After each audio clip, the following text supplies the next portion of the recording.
Hey everyone, Kevin here. Recently I've been talking a lot about smartphones, and one of the websites that I've kind of referred to a lot in my videos was DxOMark. Now DxOMark does a lot of camera tests, they review lots of cameras and they do it for mobiles and they give a score at the end. Now the current highest one is the HTC U11 that I've got a score of 90, and if you look at the website DxOMark.com/mobiles, you can see a list of all the other smartphones that have been rated. You've got the Google Pixel 89, HTC 10 is at 88, along with the Galaxy S8 and the S7 Edge. Now, it's become, for whatever reason, it's become quite a good thing to promote the fact that you get a good score on DxO Mobile. On the HTC U11's sales page, for example, they're proudly stating that it's got 90, that it's the highest score ever. And recently OnePlus was sharing the fact that it got an 87. Now there's an article on Android Central by Alex Doby from the editor's desk, why DxOMark scores are basically worthless. Now, what he talks about is that recently the OnePlus 5 got a score of 87, which is quite respectable. But the LG G6, which produced fantastic photos as well, got an 84. Now the LG G6, if you look at the photos, they look just as good, if not better, than the OnePlus 5. There's a lot of people on Reddit and all that complaining about this, and they're saying that, you know, the whole system is flawed. The reason they're saying it's flawed, and I agree with this guy, Alex, who wrote this article. Apparently, DxOMark, what they've done is they've sent, like, I don't know if it's like a guide or something like that, or they've sent like equipment to these phone manufacturers and they've said, this is how we test phones, this is how we test smartphones to see how good the camera is. We rate exposure, we rate contrast, we rate all this kind of thing. So there is a kind of scientific approach to how they build up the score.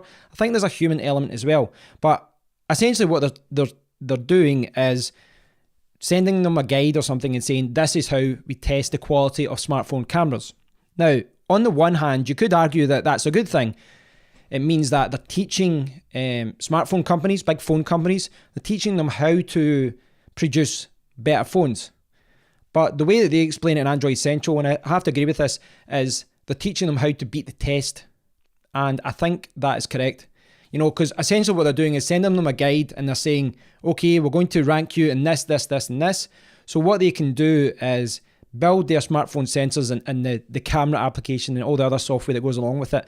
They can build it around how to get a good score in this test. They know that it's good to get a good score on DxOMark, so it makes sense for them to cater the phone app, for the camera app, and the sensor around getting a good score. It's very similar to OnePlus 5. Again, they cheated on the benchmarks again. And that is quite common. But when they run benchmark tests for a smartphone, they run it on different applications. And many times in the past, what phone companies were doing was when they detected an app was trying to check CPU performance, they would increase the performance of the CPU, make sure all resources were going to this test. So they gave an above average score, a flawed score, you know, an incorrect score. And I think that's kind of what's happening here with DxOMark. Now, from the DxOMark's point of view, I can kind of see where they're coming from, because if they're trying to be transparent, they're going to phone companies saying, okay, well, this is how we test things.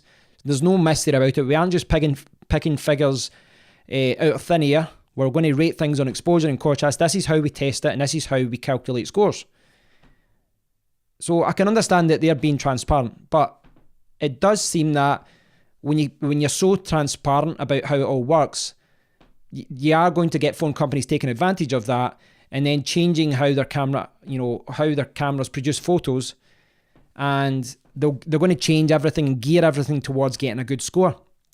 So, you know, maybe DxOMark are innocent in this. Maybe they are just trying to be transparent and be open about how they rate phones and smartphone cameras. Earphones went there.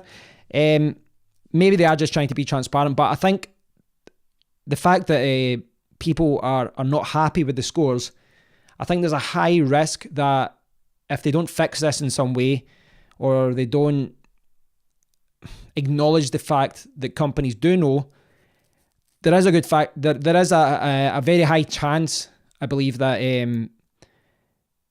people are going to think these scores are worthless.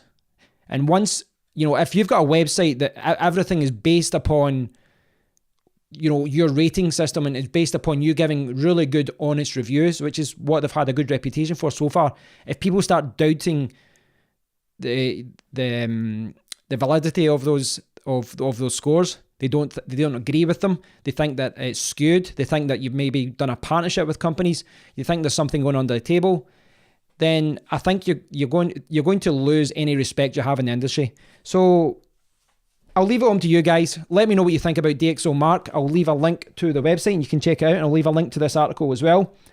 But I guess I can see both sides, but I can understand that if we start seeing phone companies game the system per se to get a good score on a DxOMark website with their tests, then if they start gaming it, then the whole rating system, the whole scoring system becomes pointless. Doesn't work. Let me know what you think in the comment area, guys. Thanks for watching. Until next time, take care.